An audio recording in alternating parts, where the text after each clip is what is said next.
পথভোলা নতুন এক ভ্রমণের গল্পে আমি অভিষেক আপনাদের সবাইকে স্বাগত জানাচ্ছি। আজকে বেরোলাম একটা আনপ্ল্যান্ডভাবে। সবসময় যে প্ল্যান বানিয়ে বেরোতে হবে তার কোনো মানে নেই।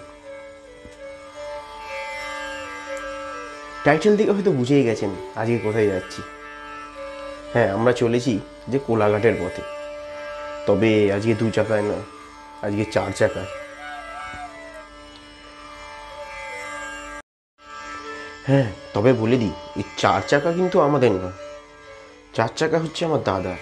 আমার দাদা বলতে আমার মাসির ছেলে। আমরা 2 চাকারই লোক। অনেকদিন ধরে 4 চাকাটা কিনে পড়ে আছে, তো প্ল্যান হলো যে 4 চাকাটা নিয়ে যে বেরোতে হবে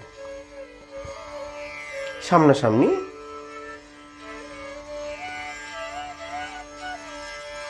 তাই মনে হলো বাড়ির সামনে একমাত্র কাছাকাছি জায়গা কোলাঘাট। দেখেই আসি না কোলাঘাটের সূর্যাস্ত।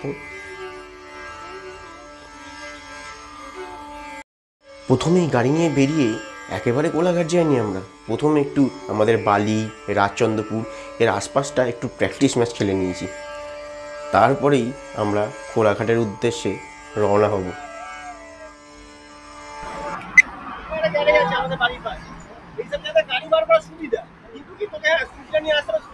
আলোচনা হচ্ছে, গভীর আলোচনা।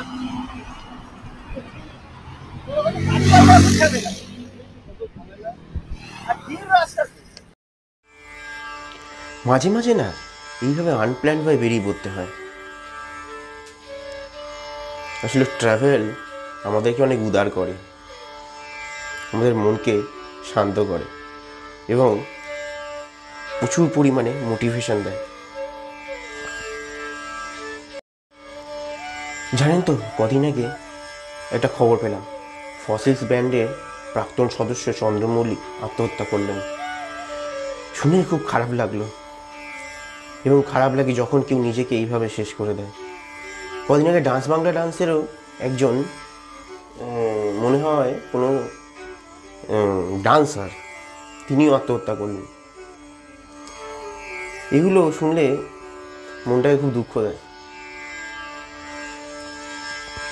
নাটক শেষ হওয়ার না পর্যন্ত স্টেজ ছাড়লে হবে না, কিন্তু এই স্টেজ হচ্ছে কিন্তু আপনার, আর এই স্টেজের নায়ক আপনি। তাই যখনই আমাদের এসব ডিপ্রেশন হবে বা মানসিক হেলথ খারাপ হবে, তখন এর একমাত্র অভ্যর্থ ওষুধ হচ্ছে ট্রাভেল। সে আপনার কাছে যা থাকুক, সাইকেল, 2 চাকা, 4 চাকা, ট্রেন, তাতে বেরিয়ে পড়তে হবে।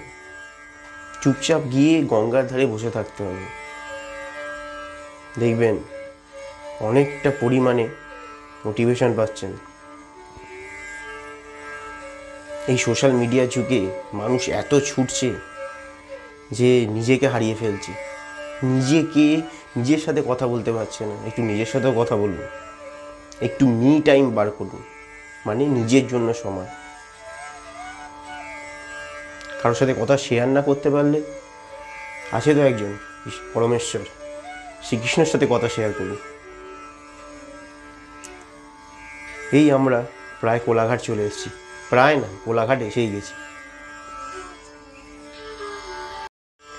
বলছি, ডিপ্রেশনে যাওয়ার আগে ঘুরতে চলে যান। যদি ঘুরতে যাওয়ার টাকা না থাকে তাহলে কাজে যান, আর যদি কাজ না থাকে তাহলে কাজ খুঁজতে যান, কিন্তু কোথাও একটা যান, দেখুন সব ঠিক হয়ে যাবে। আর আমার তো দীর্ঘ অভিজ্ঞতা, সেই দীর্ঘ অভিজ্ঞতা থেকেই বলছি যে ট্রাভেল আমার জীবনে অনেক পরিবর্তন এনেছে, বহু পরিবর্তন এনেছে। তাই আমাকে যখন হেল্প করেছে ট্রাভেল, আপনাদের সবাইকে হেল্প করবে।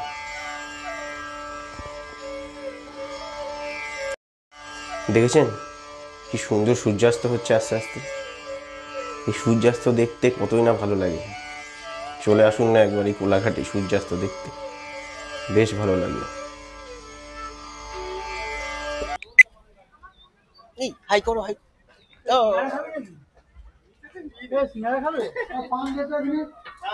না, এখানে কিন্তু এতে কিন্তু চপ বিখ্যাত হয়েছে, জানো তো? চপ খাবে বলো? আমি এখন এই এতে রয়েছি, মেচেদাতে। না সিঙ্গারা খাবো, বিখ্যাত, হ্যাঁ সিঙ্গারা। সিঙ্গারা বিখ্যাত এখানে। তুই কি বলছিস, এটা সিঙ্গারা খাবি? এইটা খেয়ে এটা হেভি খেতে। সিঙ্গারা খাবো। এইটা দিয়ে এখানে চপ খেয়ে দেখ, চপ। হ্যাঁ এখানে চপ এক নম্বর। হ্যাঁ এইটা চপ খাবো। এটা মানে মুড়ি নাকি? সিঙ্গারা হচ্ছে আমাদের ধনঞ্জয়, বেলুড়ের ধনঞ্জয়।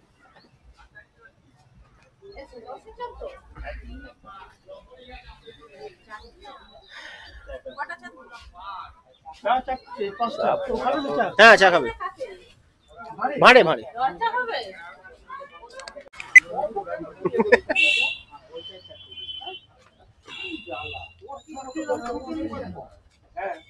অনেকদিন বাদে সেই দাঁড়িয়ে সিঙ্গারা খাওয়ার মজাটাই আলাদা।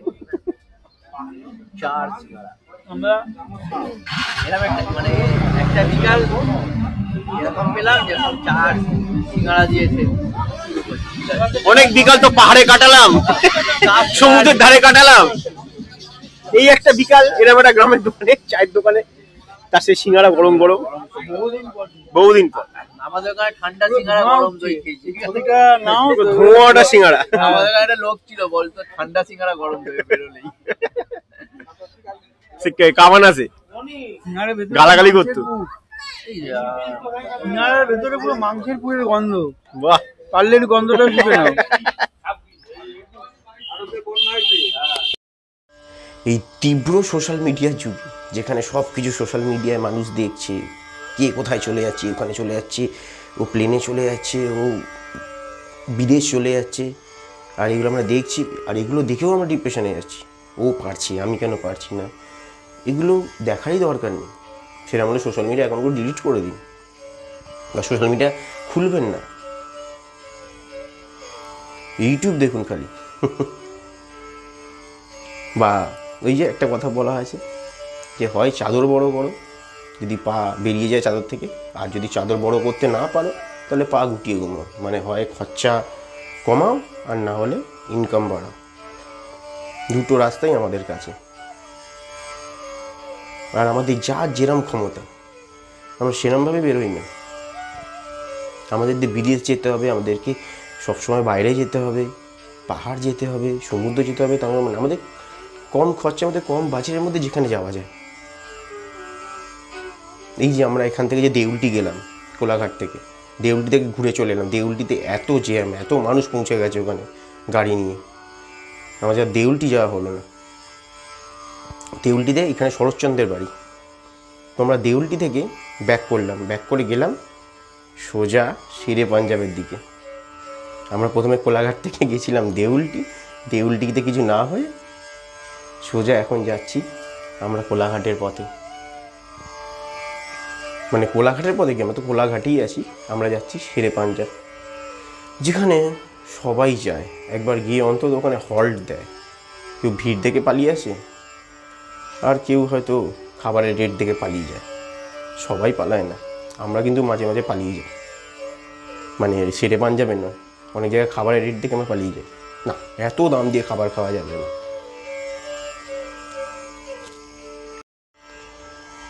কোলাঘাটের এই এরিয়াগুলো, মানে কোলাঘাটের এরিয়ায় যতই ধাবা এগুলো আছে, এটা অনেকটা, মানে এই এরিয়াটা হয়ে গেছে অনেকটা সেই আমেরিকার লাস ভেগাসের মতো। রাত হয়েছে, সবাই একেবারে উজ্জীবিত হয়ে গেছে। এখানে সমস্ত ধাবায় লাইট জ্বলে গেছে, লাইটে লাইট।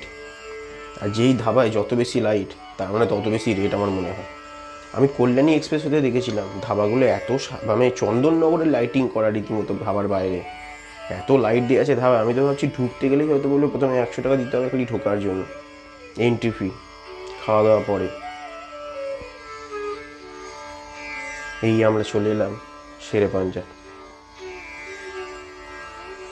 যেখানে সবাই এসে একবার করে দাঁড়ানোর চেষ্টা করে, দাঁড়ানো না, খাওয়ার জন্য। আর আমরা তো এসেছিলাম যে শেরে পাঞ্জাবে ঢুকবো বলে, বহুদিন আগে এসেছিলাম, তখন শেরে পাঞ্জাবের ভিতরটা সেভাবে তৈরি হয়নি। এখন শেরে পাঞ্জাবের ভিতরটা ভালোভাবে তৈরি হয়ে গেছে। এটা তো বাইরের সাইডটা, ভিতরে একটা ওখানে বার আছে, বাইরের সাইডটা হয়তো মনে হয় আপনাকে অ্যালকোহল সার্ভ করা হয়, আগে হতো, এখন হয় কি আমি জানি না। কিন্তু যদি আপনি অ্যালকোহল চান তাহলে আপনাকে ভিতরের দিকটা যেতে হবে, গাড়ি নিয়ে সিধা সাঁই করে ঢুকে যেতে হবে। একবারে সুন্দর রাস্তাঘাট বানানো, রাস্তাঘাটের চারিদিকে লাইট জ্বলছে, এগুলো সমস্ত শেরে পাঞ্জাবেরই প্রপার্টি। ওরাই ভিতরে একবারে রাস্তাঘাট বানিয়ে একেবারে মানে আপনার থেকে টাকা নিয়ে নেবার ফুল ব্যবস্থা ওরা করে রেখে দিয়েছে। দেখতেও খুব সুন্দর লাগছে। না, একটা জায়গায় ঢুকছি। শেরে পাঞ্জাবের বাইরের দিকে যে রেস্টুরেন্টটা আছে সেটা আমার মনে হয় সেখানে মনে হয় কোনো অ্যালকোহল সার্ভ করা হয় না। আর এই ভেতরের দিকটা হচ্ছে বারকাম রেস্টুরেন্ট। আর এখানে আই থিঙ্ক আমার মনে হয় বাইরের থেকে ভেতরের রেট হয়তো বেশি, আমি ঠিক প্রপার জানি না, কিন্তু আমি মনে হয় যেন ভেতরের রেটটা একটু বেশি এখানে। যাই হোক, খুব দারুণ সুন্দর সাজিয়েছে। আপনারা যারা সন্ধেবেলা এখানে আসবেন খুব ভালো লাগবে। বেশ ভিতরের পার্কিং লটটা খুব দেখার মতো সুন্দর করেছে, ভিতরে 2 জায়গা পার্কিং করতে পারবেন। যতই ভিড় হোক শেরে পাঞ্জাবে, এখানে কিন্তু পার্কিং এরিয়া খুব বড় করেছে, তাই আপনার গাড়ি রাখতে কোনো অসুবিধা হবে না।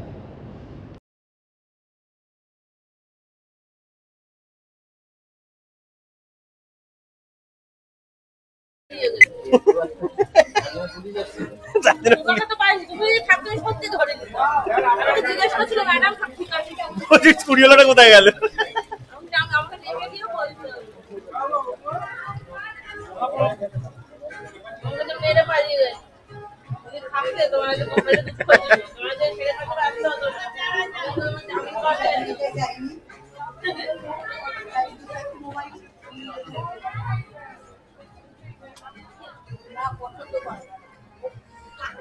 আমি করে দিয়ে চলে গেল, এটা কি ভালো লাগে আদা।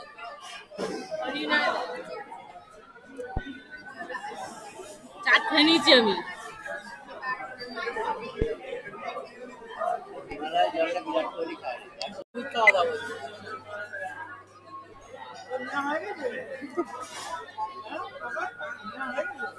হ্যাঁ, ওই যে এসে গেছে খাবার। লজ্জা করে না, নির্লজ্জ বেহায়া লোক। যে যার মতো চেয়েছে, তাই তো দেখছি। পচা,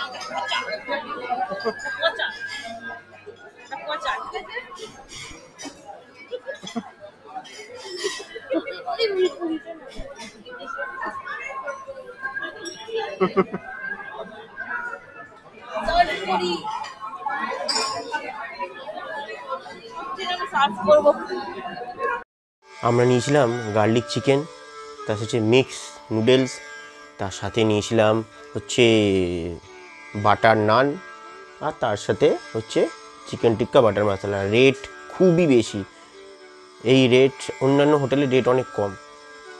আর আমরা কোনো রকম অ্যালকোহল এইসব কিছু নিইনি, কারণ এখানে রেট আরও বেশি অ্যালকোহলের। মানে আপনি যদি একটা বিয়ার নেন তারও রেট প্রায় 400-450 টাকা, নিচে কিচ্ছু নেই।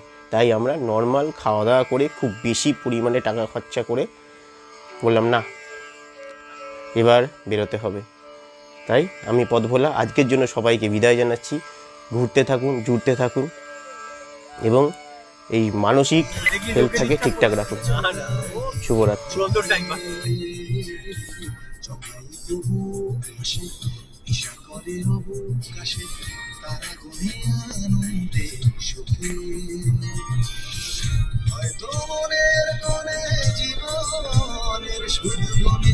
হিসাবি জীবনের হাতে গোনা টাকা হাত বলে যা হাত বলে যা